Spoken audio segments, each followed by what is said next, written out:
ঝড় উঠলেই নবীজি কি পড়তেন জানেন? এই দোয়াটি আপনাকে অবাক করবে। হঠাৎ আকাশ কালো হয়ে যায়, দূরে বিদ্যুৎ চমকায়, বাতাস গর্জে ওঠে, মনে হয় যেন কোনো অজানা শক্তি সব কিছু কাঁপিয়ে দিচ্ছে। এই মুহূর্তে বেশিরভাগ মানুষ কি করে? কেউ ভয় পায়, কেউ দৌড়ে আশ্রয় খোঁজে।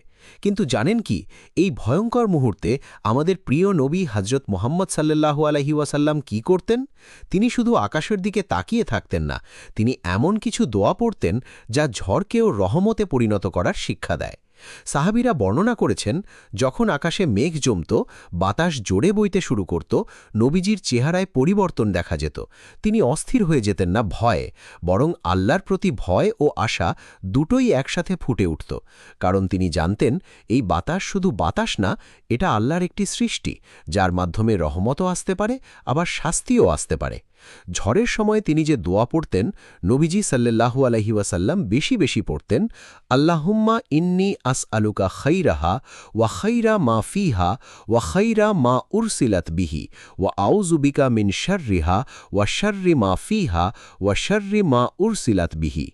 উচ্চারণ: আল্লাহুম্মা ইন্নী আসআলুকা খাইরাহা ওয়া খাইরা মা ফিহা ওয়া খাইরা মা উরসিলাত বিহি ওয়া আউযু বিকা মিন শাররিহা ওয়া শাররি মা ফিহা ওয়া শাররি মা উরসিলাত বিহি। অর্থ: হে আল্লাহ, আমি আপনার কাছে এই বাতাসের কল্যাণ চাই, এর মধ্যে যা আছে তার কল্যাণ চাই, এবং যা নিয়ে এটি প্রেরিত হয়েছে তার কল্যাণ চাই।